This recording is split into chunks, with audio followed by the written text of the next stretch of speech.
pedir a todos que ficassem em silêncio, porque os senhores também não aparecem, mas que colocassem também o celular no silencioso, para a gente poder dar início à nossa palestra da nossa irmã Graciane. E boa tarde também as pessoas que nos acompanham pelas redes sociais, tá certo? E alguns avisos antes de começar a nossa palestra. Temos venda de lanche, livros, uma recepção, que ajuda na manutenção dessa nossa casa bendita. Também recebemos doações voluntárias para a sustentabilidade das nossas atividades. Também é possível se tornar um sócio contribuinte, efetivo da nossa casa. E aí, quem necessitar de mais informações pode estar se dirigindo à recepção para poder pedir essas informações. Também a gente tem um projeto com os animais, né, os pets, e a gente recebe também doação também lá na recepção. E aí, pedindo às pessoas que estão em tratamento que passe para anotar, né, o seu passe, que acontece logo depois da nossa palestra. Para quem tem interesse, a gente tem estudos, a gente tem vários estudos, na verdade, na nossa casa, tanto presenciais quanto online. E é só você se dirigir também à recepção para fazer sua inscrição. Amanhã a gente tem um encontro da juventude, que acontece quinzenalmente, domingo às 9h30. Então amanhã é nosso domingo, encontro da juventude. As matrículas para esse encontro estão abertas. Então, para vocês jovens, a gente, no sábado, juntamente com a palestra, a gente tem a evangelização infantil, né, traga suas crianças. E aí, nós vamos fazer nossa leitura do livro Minutos de Sabedoria, de Carlos Torres Constantino. Se suas palavras fossem ásperas e duras, sem todas as criaturas você descobrir o necessário, a vida se torna uma tortura. No entanto, repare que a terra é uma escola sagrada e você poderá ser feliz se conseguir ver em todos a boa vontade que os anima. Atrai para a sua convivência amigos devotados por meio de suas palavras, mas, sobretudo, os seus pensamentos voltados sempre para o amor e o serviço do próximo. Então, nesse momento, a gente pede que quem se sentir à vontade, feche os olhos. Pedimos a espiritualidade unida dessa casa, irmã Sheila querida, doutor Bezerra de Menezes, nosso mestre amado Jesus, que esteja conosco nessa tarde, acompanhando e guiando nossos trabalhos, que possa inspirar na nossa irmã Graciane as palavras benditas para o nosso esclarecimento, para o nosso conforto, e que nessa tarde o amor do Cristo, as bênçãos do alto caiam sobre cada um de nós, e que durante toda a palestra, durante todas as preces, a gente possa encaminhar juntamente essas vibrações de amor e de paz para os nossos familiares, para as nossas residências, para que possamos sair daqui revigorados e renovados no amor do Cristo. Permanece conosco, Mestre amado, o dizer, que assim seja, graças a Deus.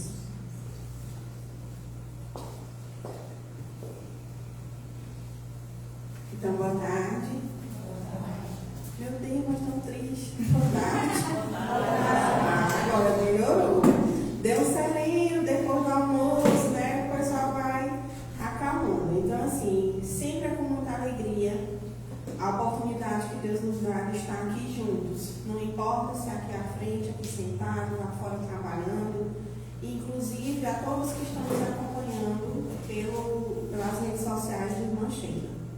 Então, hoje nós vamos dar continuidade, dentro desse mês, aos temas sobre família. E é um tema que eu tenho muito prazer em falar sobre isso, porque é algo que eu aprendi a reconhecer a grandeza que é a gente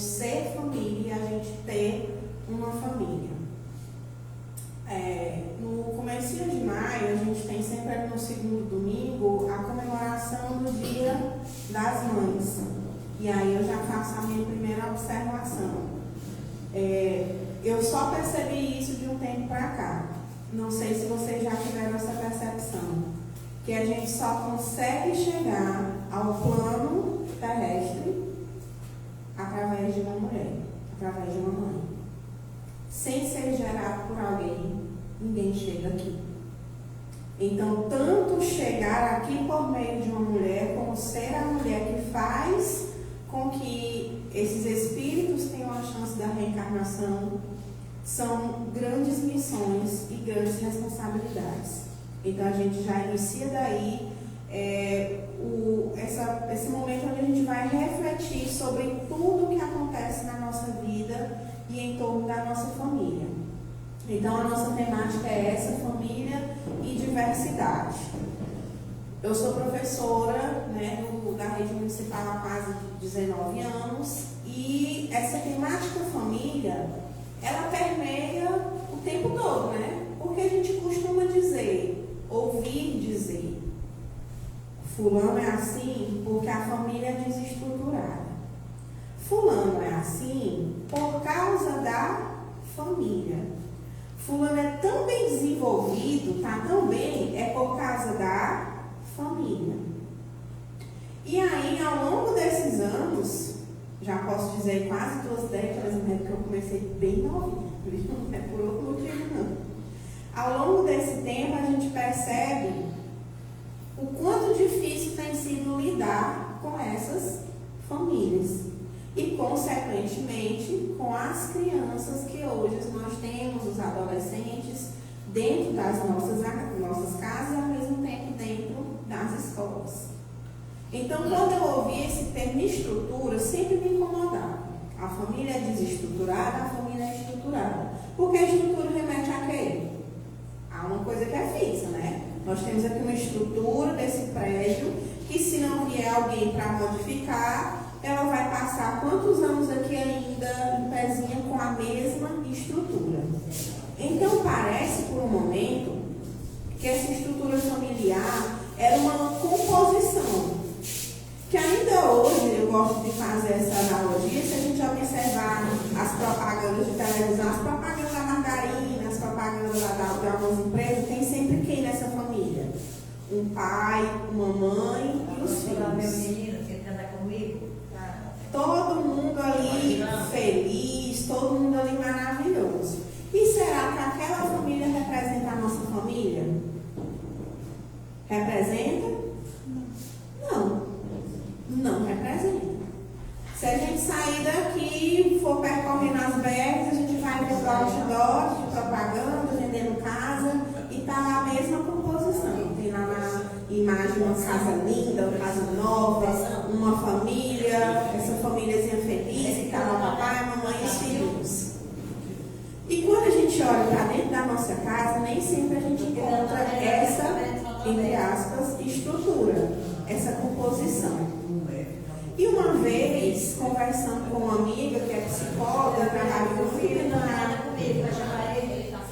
na composição da assistência social, e eu ouvi numa palestra dela e ela usou o seguinte termo, que essa expressão estrutura já nem deveria mais ser utilizada, que as próprias, vamos dizer, literaturas já se redigiam à família, se dirigiam à família com o termo dinâmica familiar. E essa troca de palavras, para mim, fez muito sentido. Porque família não tem uma estrutura. Família tem uma dinâmica. A família, ela não é estática. Ela não é um objeto que eu coloco ali e digo assim, agora eu tenho uma família. É algo que se modifica. E que vem se modificando nos últimos anos de forma drástica. Infelizmente, na grande maioria dos casos, não é de forma positiva. Então, a família que a gente constrói tem muita relação com a família de onde eu vim. Os nossos avós tinham os avós da gente tinham quantos irmãos, tiveram quantos filhos. Aí a gente já vê outra mudança, né? A minha mãe vem de uma família de muitos irmãos e ela só teve eu e minha irmã mais nova.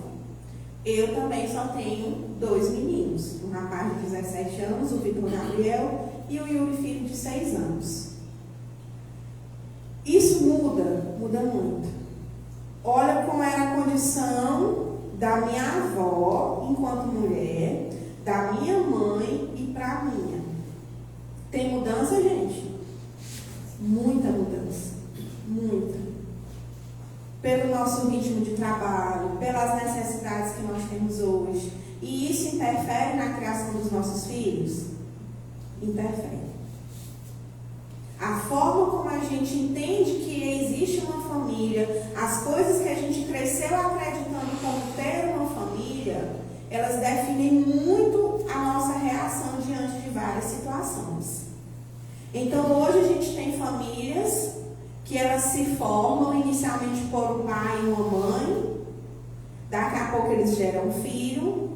Nós temos famílias formadas por 2 homens, por 2 mulheres.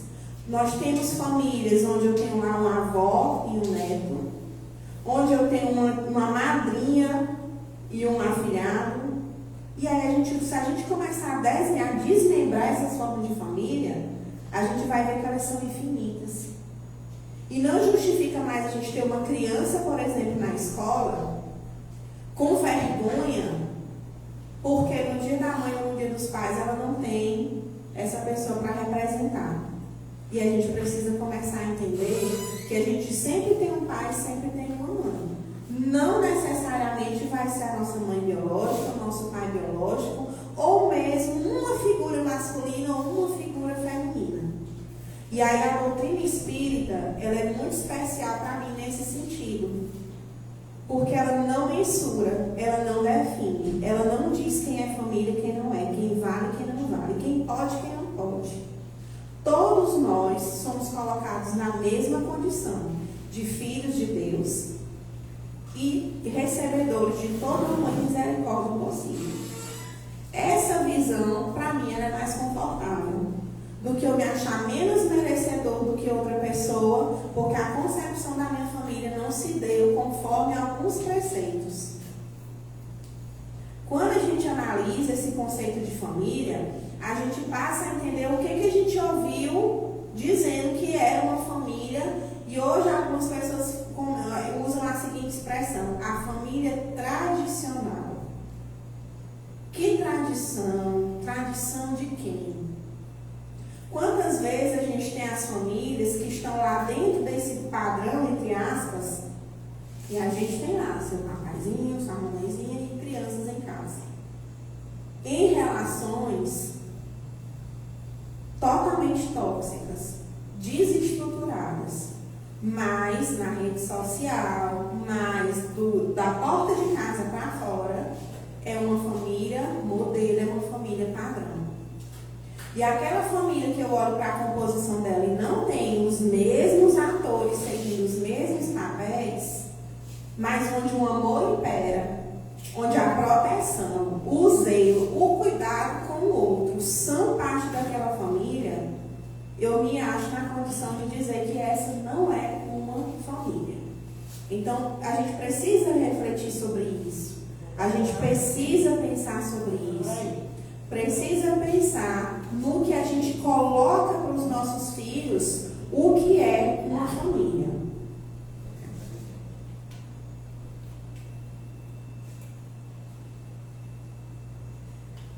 A família é a base fundamental sobre a qual se ergue o imenso edifício da sociedade. Toda vez que a família se enfraquece, a sociedade experimenta conflitos, abalada nas suas estruturas. Novamente aqui a palavra estrutura. Aqui a Joana de Ângeles traz essa fala estrutura como base. Eu posso considerar como a família a base da nossa sociedade? Posso, gente? Devemos. Devemos entender que essa família é a base de todos nós. E quando a gente fala de família, justamente reconhecer quem é a minha família que eu vim, de onde eu vim, a minha família que me originou. Era a família família perfeita, dada a propaganda? Não. Nós não viemos de famílias perfeitas. Porque não viemos de famílias perfeitas, a família que eu construí, ela é uma família perfeita? Também não. Por quê? Porque toda família é formada por pessoas. E pessoas que estão em processo de construção.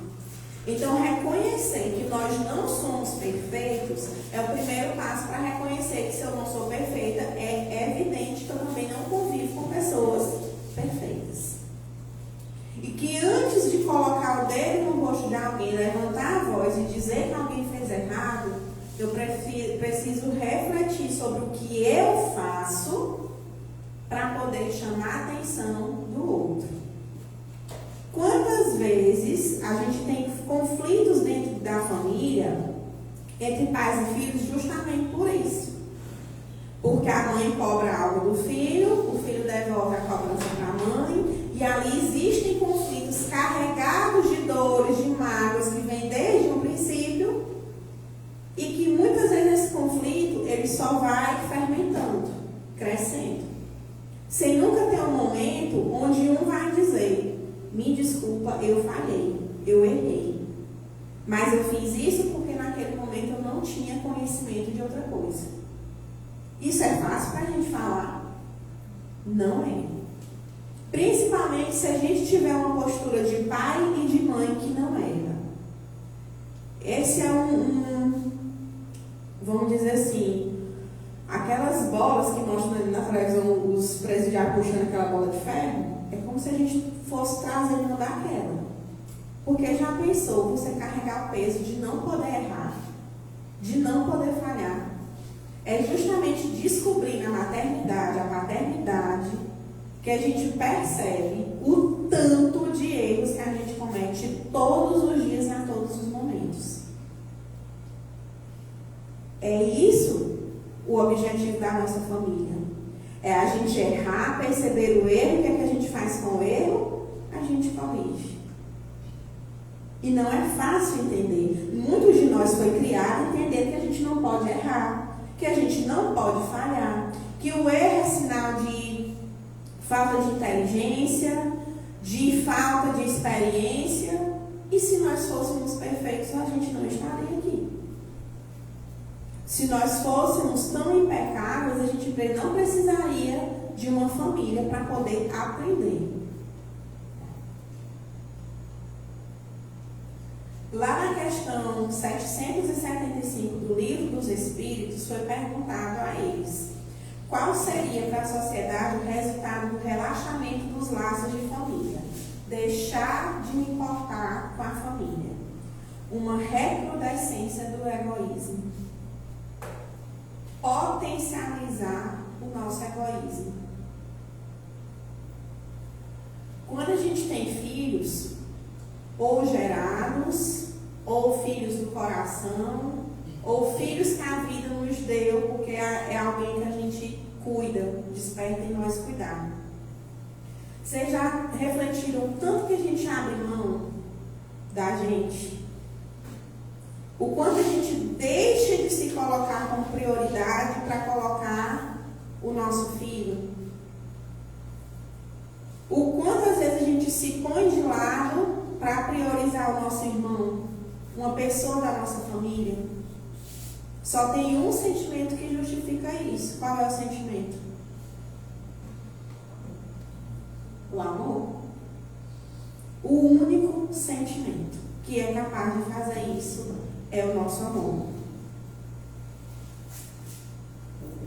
Aqui eu trouxe 3 estudiosos, cientistas da área da sociologia, e isso aqui são trechos de estudos que eles produzem.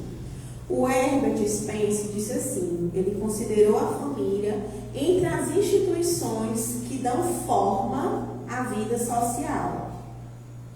O Marx e Engels disse o seguinte: como primeiro grupo histórico, a primeira forma de interação humana. E Augusto Conte disse: como a célula básica da sociedade, o embrião e o modelo desta, de maneira que a sociedade perfeita é a que funciona como uma família. eles não têm relação nenhuma com a doutrina espírita. E por que eu trouxe cientistas, pesquisadores, pensadores para essa palestra? Para que a gente entenda que hoje todas as áreas do conhecimento, elas são, vamos dizer, elas convergem em seus pensamentos para afirmar que a base de tudo, a causa primeira dentro de uma sociedade é a família. Isso não é algo da doutrina espírita. Se você for estudar, for fazer curso de psicologia, de sociologia, dentro da educação, a família ela está lá, concentrada nos propósitos de toda uma sociedade, dizendo que se a família vai bem, a sociedade vai bem. As famílias, de uma forma geral, hoje, estão bem? Estão? Não. Em consequência, assim como 2 e 2 são 4, se a nossa família não vai bem, a nossa sociedade também não está bem. Porque o problema que existe dentro da minha casa, essa criança ela vai levar para onde quer que ela vá. E eu menciono muito as crianças porque são responsabilidade maior dos pais dentro de uma família. Mas nós também estamos muito perturbados por tudo que a gente tem vivido hoje. Nós somos uma geração que vive com medo, nós somos uma geração que vive ansiosa, que vive preocupada, que vive tensa. E isso não faz bem para ninguém. E quem não está bem cuida de quem? Não cuida de ninguém. É a primeira coisa que a gente tem que entender. Se eu não me cuido, se eu não reconheço o que eu carrego hoje como problema e dificuldade, eu não tenho condições de cuidar de ninguém.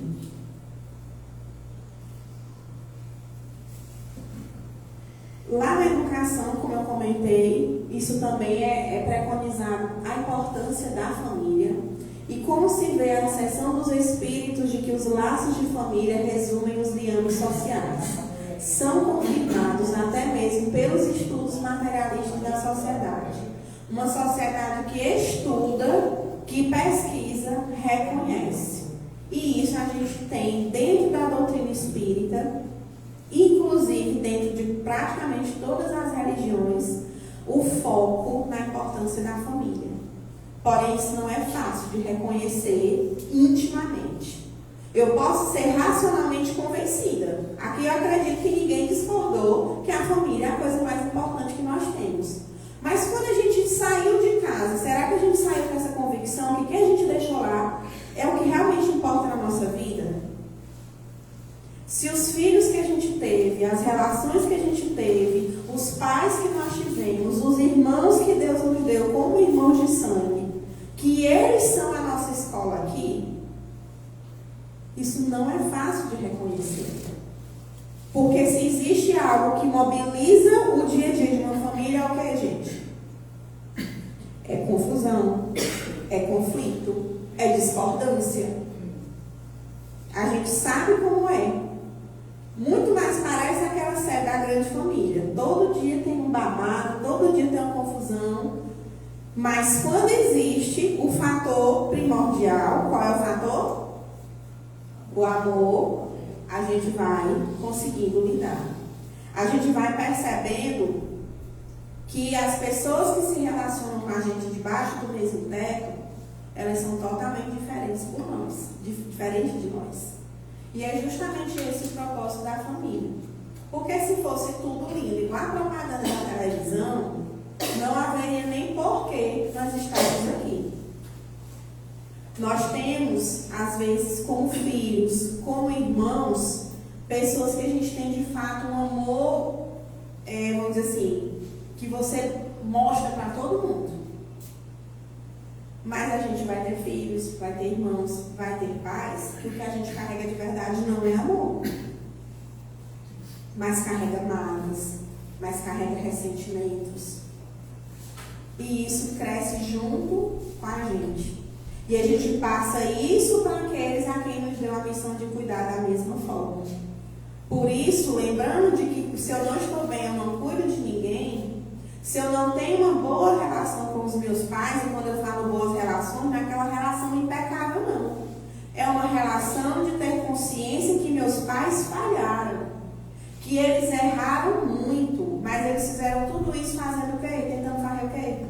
Acertar. Se um pai e uma mãe aqui na terra, nós, seres falhos, seres ignorantes, queremos o melhor para os nossos filhos, tem como a gente duvidar do amor de Deus? Não tem. Eu trouxe alguns textinhos pequenos desse livro que eu acho ele muito interessante, até pela capa. A foto do livro está aqui. Materiais de construção. Material de construção.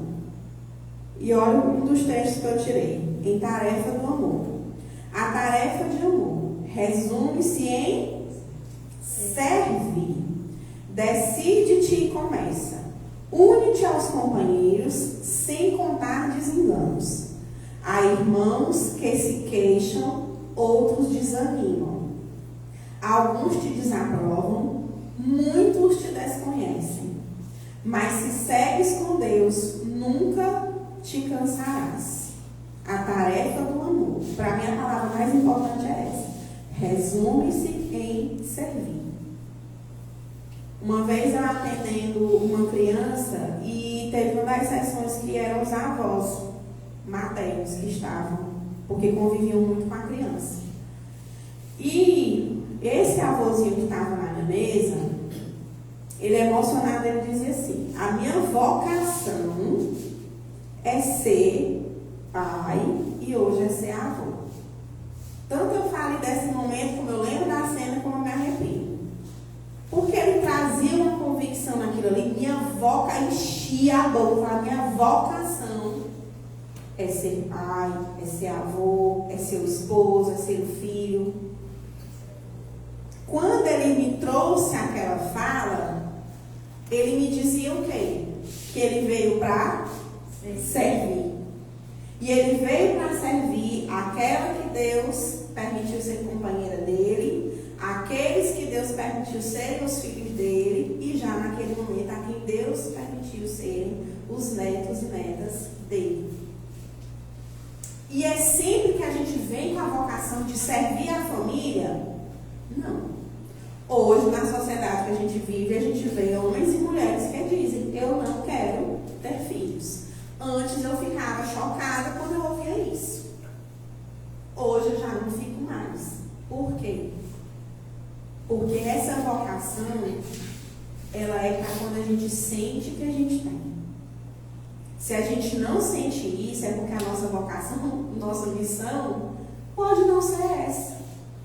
Pode ser uma outra, ou até mesmo de ter uma família que não necessariamente vai ser a família do papai, da mamãe e dos filhinhos. Nós temos pessoas assim, que decidiram isso e cuidam e amam outras pessoas que não sejam filhos gerados por ela. E tá tudo bem. Eu posso ter uma família de uma pessoa só? Posso. Isso não implica que ela não ame e não cuide daqueles com quem convive. Vocês já ouviram falar da fábula do porco-espinho? É uma historinha bem conhecida, e como professora eu não posso deixar de contar essa história para vocês. Inclusive aqui na evangelização infantil, a gente fez uma festa com essa fábula, e muitas vezes a gente precisa ser tratado como criança, não no sentido de a gente não ter conhecimento, mas de as coisas serem mais leves e mais claras para a gente entender. Por isso que nós vamos tratar dessa historinha hoje. A nossa história começa há muito tempo atrás, durante a Era Glacial, quando só existia gelo e frio sobre o planeta Terra. Nessa época, muitos animais morriam por causa do frio. Os únicos que conseguiam sobreviver eram aqueles que tinham muitos pelos sobre o corpo. Os porcos-espinhos resolveram ficar bem juntinhos em grupo. Assim conseguiram se esquentar e fugir do frio. O que vocês acham que aconteceu aqui? Porco-espinho tem o quê? Espinho. Dá para pegar nele? E aí o que pode ter acontecido nessa hora que eles resolveram se agarrar para se esquentar? Deu ruim. Uso muito foi. Os espinhos de um começou a machucar o outro. É nascido um estresse. Ela está um pouco estressado. E você está me machucando. Só que existia um problema. Essas feridas, elas fizeram com que, em vez de se aproximar, eles se afastassem. Com medo do quê? De se machucar. Quando a gente se machuca, a gente sente o quê? Dor. E a gente gosta de dor?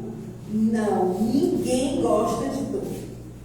A gente sabe conviver com a dor? Muito pior. Se dói e incomoda, a gente abandona. Não é mais ou menos assim? Para não se ferirem mais, decidiram se afastar uns dos outros. Cada um pegou suas coisas e partiu. Isso aqui, dentro da nossa casa, acontece. E a nossa família não é de pouco espinho de verdade, não. Qual é o espinho que a gente oferece? Qual foi a mensagem que a Lucélia deu para a gente no começo? Sobre o quê? As palavras. Os nossos espinhos não é o espinho físico. É o espinho da palavra, da aspereza, da grosseria. Vocês já perceberam? Esse exemplo já deu até os momentos que eu achei super engraçado. Que se eu for passando ali, a amiga estiver com o pé ali fora e eu topar, a amiga me pede desculpa, eu peço desculpa para ela, ficar com o mais lindo do mundo e a gente sai. Mas se for dentro de casa, não topar no pé da gente, como é que a gente diz? Tá me vendo aqui não? E pronto, começou a confusão bem aí, por conta de uma topada. Então a gente guarda a gentileza para quem está fora e os espinhos para quem está comigo. Se a gente está fazendo isso, está dando errado. Porque a gente tem que tentar reverter o jogo. Fazer o quê? As flores dentro de casa, e se eu tiver que soltar espinho, é lá fora. O ideal era nem ter espinho, mas como a gente está longe desse processo, a gente tem que pelo menos inverter a nossa condição. Sozinhos, eles sentiram muito frio. Então precisavam fazer uma escolha. Aceitavam os espinhos dos companheiros ou faziam o quê? Desapareceriam da terra. Tem uma hora que a vida da gente faz do mesmo jeito. Ou vocês se arrumam, ou vai dar ruim. E não adianta querer se zangar igual um pouquinho espinho. Pô, eu vou embora dessa casa, eu vou morar não sei onde, que lá vai ser tudo flores, tudo mais. Não, meu filho, porque se você tem um problema para resolver, tem a história da roda gigante, roda e para no mesmo lugar. Para no mesmo problema. Se a gente não resolver o nosso conflito com os pais, começa bem mais atrás, mas eu vou pegar nos nossos pais. Se meus pais não resolveram o problema deles com os pais deles, se eu não resolvi o meu com eles, vai voltar para a mesma situação. Eu vou ser colocado de frente com um problema ou com uma situação que eu me sinta igual a esse pouco espinho. Não, vai ter que dar certo. A única opção que eu tenho é fazer dar certo. E com sabedoria, decidiram voltar e ficar juntos. E eles foram o que, gente? Felizes para sempre. Para sempre até a hora que Deus quer. Já que o mais importante era o calor do outro, eles resolveram ficar juntos e assim eles sobreviveram. Então, nesses exemplos dos porcos espinhos, da nossa convivência, de perceber como às vezes um bom dia já é a primeira fagulha da confusão. Não tem jeito de ser de bom dia, não, só se for pra ti, não é pra mim mesmo, tá ótimo. E aí a gente segue. A gente convive com os espinhos das pessoas que estão com a gente. Mas isso é uma tarefa diária de aprender. De encurtar um pouco o espinho, de reconhecer quando machucou o outro, de de dizer para o outro, dizer o seguinte: você me magoou, o seu espinho dessa palavra bem aqui me fez mal. Essa situação me deixou triste. Porque não, isso acontece. Aqui é claro, quando a gente quer mulher que precisa com o marido, ele não sabe por que, mas a gente sabe. E ele está lá sem saber o que foi que fez, mas a gente sabe o que foi que ele fez, mas aí ele fica naquela história, né? Até o homem dizer aquilo ali, o pobre não sabia nem que tinha feito, que tinha esquecido alguma coisa, mas a gente sabia. Então, nem sempre dá para funcionar nessa teoria de que o outro vai saber que fez mal a gente. Que até com as nossas relações de amizade. Às vezes a gente falha numa coisa, fala assim: a Maria Graça fez um café na casa dela e me chamou, não me ama mais, não gosta mais de mim. A gente tem esses momentos assim, 3, 4 anos de idade, aqui e acolá na nossa vida. E a gente precisa, ao invés de estar acumulando, não gosta mais de mim, não me quer mais, me cancelou, arrumou outra amiga, arrumou não sei o quê, a gente parar para perguntar assim: eu tô boa, tu me chamaram, não, o que aconteceu? Às vezes é tão simples, mas o simples para a gente sempre é muito difícil de ser feito. É tanto que a gente move mundos e fundos, às vezes por alguém que não é da nossa família, e dentro de casa, a gente tem alguém que está precisando da gente e a gente não conseguiu perceber. Porque de tanto ver, de tanto conviver, a gente às vezes perde a sensibilidade de reconhecer que o outro precisa de nós. Moral da história: a melhor família não é aquela que une pessoas perfeitas, até porque essa não existe. Mas sim aquela onde cada um aprende a conviver com os defeitos dos outros e admirar suas qualidades. Uma vez eu participando da aula, e a professora fazia uma brincadeira, uma dinâmica lá, né? Pedia pra gente desenhar o contorno das duas mãos. Aí numa mão você ia colocar seus defeitos, na outra mão você ia colocar as suas qualidades. Eu tinha que olhar para mim e saber quais eram meus defeitos e minhas qualidades. Aí tem um show. Começa o povo: mulher, de rir do céu, qual é o defeito, mulher? Porque eu não sei não. Pessoa perfeita dela não tem defeito. E aí começa a perguntar: pô, minha irmã, sinceridade é meu defeito. Mas eu não sei se é defeito ou qualidade. E aí começou aquela ladainha do povo todinho. Meu povo começou a depender do outro para me dizer qual é o meu defeito e a minha qualidade. Ainda tem um detalhe. Quando eu olho e digo assim: menina, essa graça, ou não é mentira, só que não é empinado. Quando eu enxergo o defeito nela, a pessoa primeira que tem o defeito sou eu, porque eu não enxergo nela. A gente não vê no outro aquilo que não tem em mim.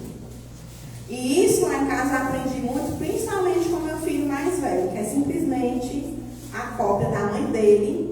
E aí a gente antigamente discutia muito, batia muita boca, porque o menino era teimoso, o menino queria tudo do jeito dele, na hora dele, e de onde foi que ele herdou?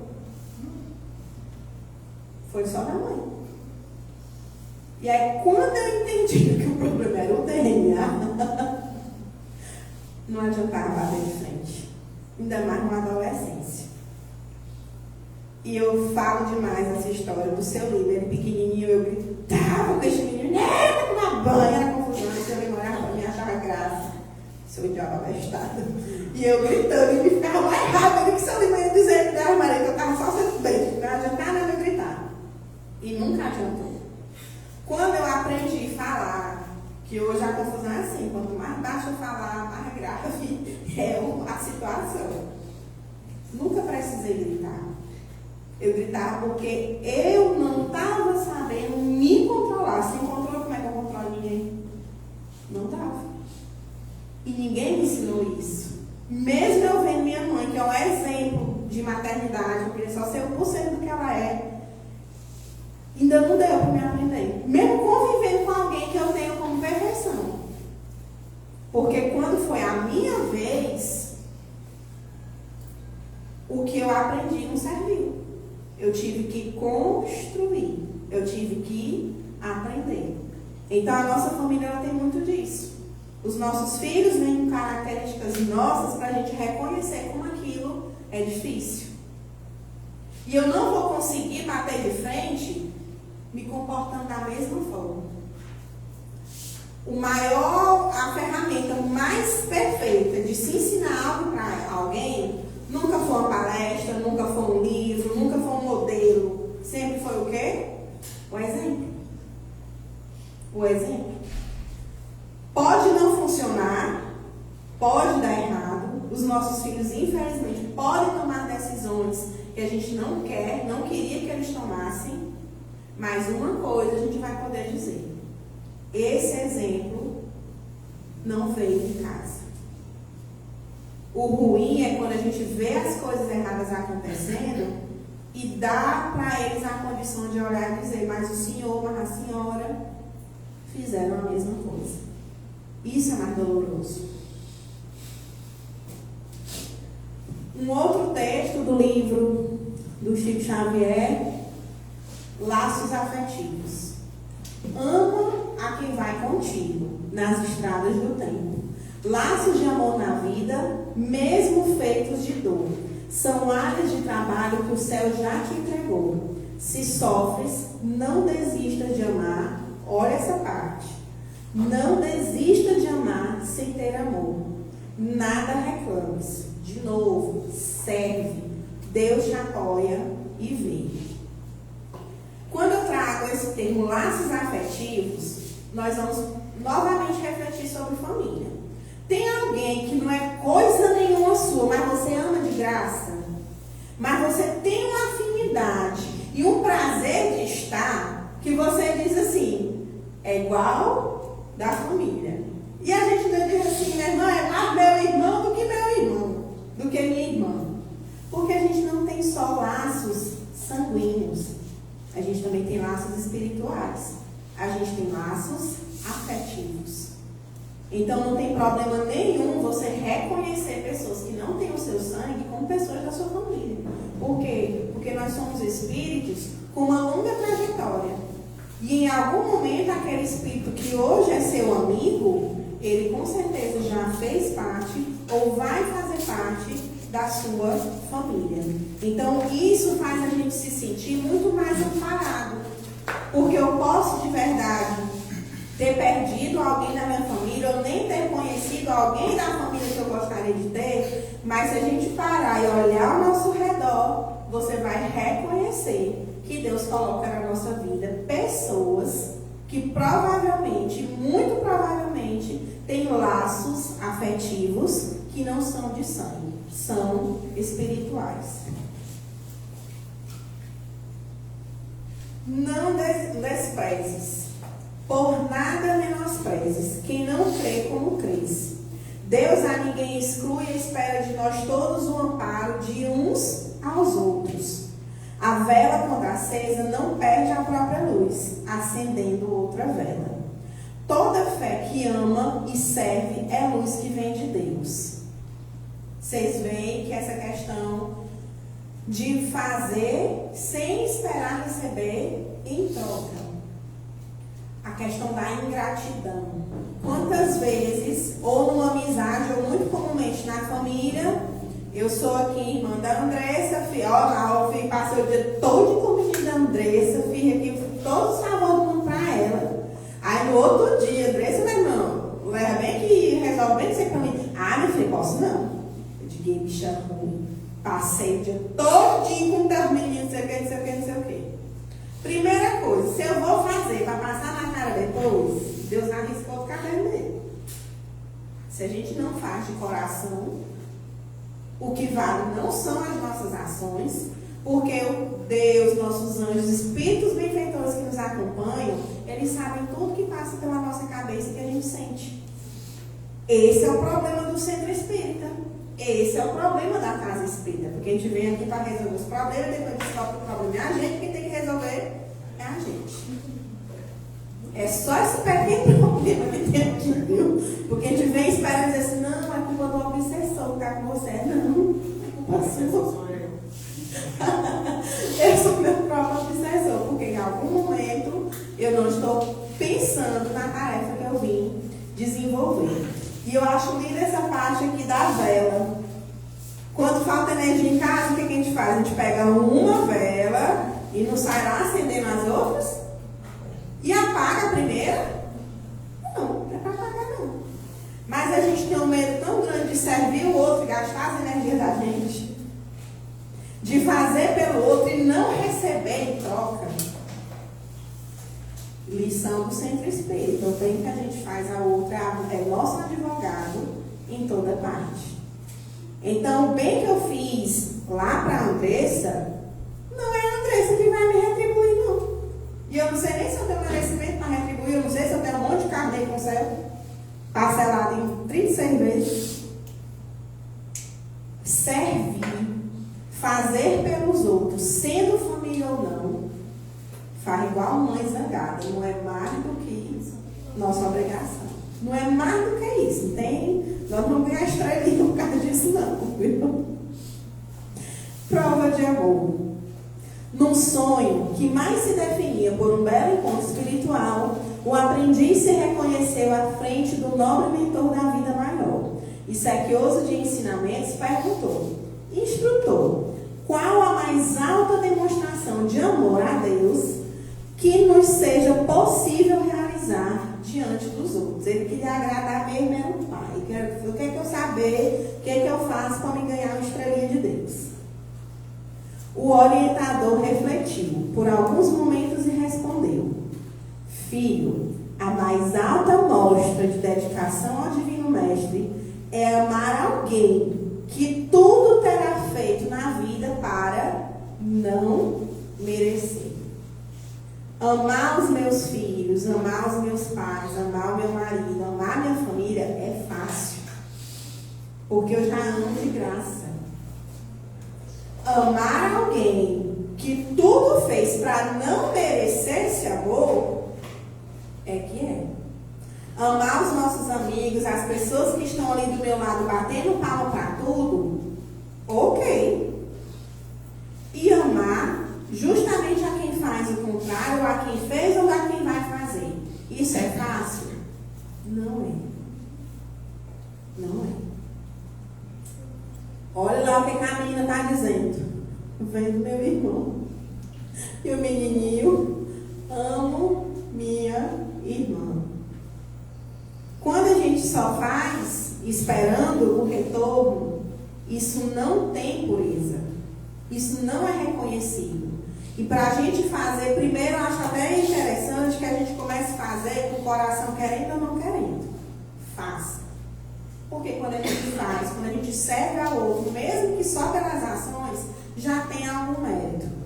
Quando a gente começa a ver as mudanças na nossa vida, por conta dessas ações, isso vai começando a transformar a gente por dentro. Então, nem que não venha lá do fundo da alma, começa a servir, começa a amar. Em algum momento, você nem vai perceber como aquilo começa a ser verdadeiro e tem realmente a sua valia. Misericórdia no lar. Literalmente misericórdia. Eu trouxe um texto, eu vou entregar para vocês levarem para casa, que é um texto do livro Alvorada do Reino, escrito pelo Francisco Cândido Xavier e ditado pelo Espírito Emmanuel. Não aguardes as ocorrências da dor para desabotoares a flor da piedade no coração. Ser afável com os teus, ser gentil em casa, ser generoso onde estiveres. No lar encontrarás múltiplas ocasiões cada dia para o cultivo da celeste virtude. Infelizmente, não é raro quando acontece aquela bendita história. É quando a gente perde que a gente vai dar valor. Quantas vezes, quem já não tem a sua mãezinha aqui nesse plano, ou seu pai, a gente brigou, a gente discutiu, pediu desculpa do Me Defenda, mas no dia que a ausência física chegou, aí tem um tal do remorso. Por que eu não disse? Por que eu não abri mão? Que besteira! Por que eu carreguei isso tanto tempo? Então é a primeira lição. Não vamos esperar pela dor para a gente pedir socorro ao amor. tolera com calma silenciosa a cólera daqueles que vivem sob o teto que te agasalha. Não pronuncie frases de acusação contra o parente que se ausentou por algumas horas. A nossa casa, ela precisa ser um templo. A nossa casa, ela precisa ser um lugar que é cuidado. E quando a gente fala desse cuidado, não é só o chão limpo, sem nenhuma teia de aranha, com a louça lavada. A gente precisa fazer uma revisão das coisas que a gente pensa e fala, da hora que acorda e da hora que vai dormir. Faça um exercício de um dia, observar. Quando for falando, você vai só observando. Quantas vezes a gente fala palavras dentro da nossa casa que a gente não deveria? Nosso pensamento, o que a gente fala, o que a gente faz é carregado de energia. Basta que a gente tenha medo, comece a ter vários pensamentos ruins, que uma sequência de coisas ruins vai acontecendo. E a gente assim, bem que eu adivinhei que não ia dar certo. Mas não é. É porque a gente vai atraindo outras coisas ruins. E tem uma tendência tão grande de dar errado quando você queria que desse certo. Hoje, na hora de vir pra cá, eu fui tirar o carro. Tem uma cor estranha. Eu desci o pneu furado. Aí, em outro momento, eu disse, eu vou não. Isso aqui é um sinal, que é pra mim sair nem dentro de casa hoje. Minha gente, não foi 3 minutos, meu problema foi resolvido. Botei no grupo negado, o pneu furou. Graças a Deus, na metade do caminho para me buscar. Tá resolvido. Chegar lá em casa, tá meu pai na minha casa, vou ter que ir a pé para casa da mamãe, deixar ele voltar. Já tracei aqui que nós vai ser nosso passeio da noite, no caminho nós vamos comprar merenda e pronto. Tudo lindo, tudo maravilhoso. E tá de dentro para fora. Em outros tempos não estaria. No outro tempo eu digo, não, isso aqui foi obsessor, porque furaram o pneu, foi alguma, isso aqui é caixa, isso aqui é um sinal. E lá se vai a gente criar 1000 coisas, quando é apenas um bendito um pneu furado, né? Pneu, se não fosse para furar, é de aço. Se não é de aço, vai furar. E aí a gente cria uma teoria da conspiração. Se chover, olha, só porque amanhã o guarda-chuva vai chover. Porque nós somos tão importantes que não vai mover esforço, ver que eu não levei o guarda-chuva e mandar uma chuva. Como é que nós somos? Nossa autoestima é alta.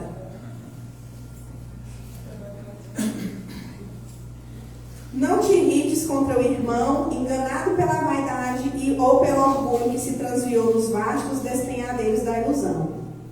Na tarefa de esposo, desculpa a fraqueza ou a exasperação da companheira nos dias cinzentos de incompreensão.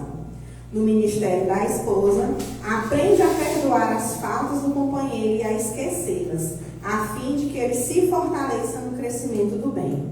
Se és pai ou mãe, compadece-te de teus filhos, quando estejam dominados pela indisciplina ou pela cegueira. E se és filho ou filha, ajuda aos pais, quando sofram os excessos de rigorismo ou na intemperança mental. Compreende o irmão que errou e ajuda-o para que não faça pior e capacite de toda revolta que nasce da ignorância.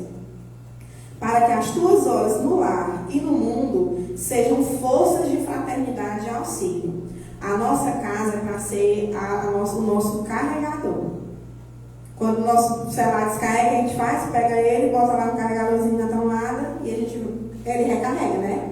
Dali um tempinho está 100%. Quando a gente entra na nossa casa, a gente precisa ter essa confiança. É ali onde você desaba, é ali onde você se desmonta, se desmorona, se refaz e segue no dia seguinte. Quanto sofrimento a gente viu no período da pandemia, quantas separações aconteceram, quantas famílias se desfizeram por conta da obrigação da convivência. Porque não é fácil. Quando estiveres na beira da impaciência ou da ira, perdoa 70 vezes, 7 vezes e adota o silêncio, por gênio guardião da tua própria paz. Compadece-te sempre. Se tudo é desespero e conturbação, onde te encontras, compadece-te ainda e ampara e espera, sem reclamar. Guarda a piedade entre as bênçãos do trabalho. Habituemo-nos a ignorar todo o mal, fazendo todo o bem ao nosso alcance. A piedade do Senhor nas grandes crises da vida transformou-se em perdão, com a bondade em ressurreição, com serviço incessante pelo soerguimento do mundo inteiro. Então, pela nossa família, a gente serve e pela nossa família a gente ama. Faz crescer quem ainda não entende a missão aqui. E a gente olha para quem está do nosso lado, se reconhecendo em primeiro lugar como quem erra. E quando eu erro, eu permito que o outro também erre e está tudo bem. Muito obrigada pelos ouvidos e a atenção de todos vocês.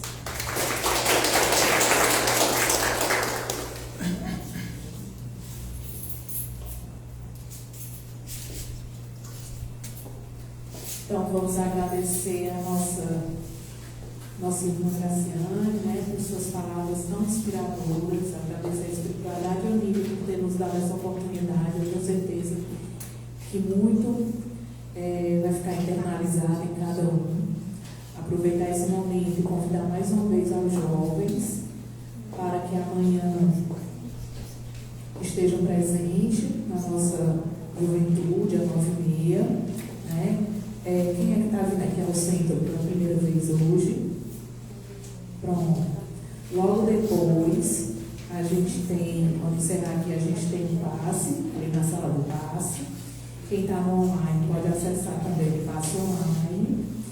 E aí, nesse momento, nós vamos pedir que quem se sinta à vontade, né, possa estar fechando os olhos para fazer nossa prece de encerramento. Então, Divino Mestre Jesus, nós te agradecemos por esse momento bendito, por essas palavras edificantes, que elas possam florescer no nosso íntimo, a misericórdia no nosso lar, e que possamos enxergar em cada familiar aquele ser que vai edificar o nosso espírito, que vai educar a nossa paciência, a nossa coragem, a nossa persistência e a nossa fé. Porque somos imperfeitos, Mestre amado. Estamos aqui para aprender, para subir um degrau de cada vez. E diante de todas as palavras inspiradoras, possamos levar para essa semana, para o nosso domingo, para o restante do dia. Que o amor do Cristo nos guia, que o amor do Cristo é o nosso maior consolo e é através dele que a gente pode alcançar o nosso propósito diário. Te pedimos, Mestre amado, permaneça conosco, hoje e sempre, que assim seja, graças a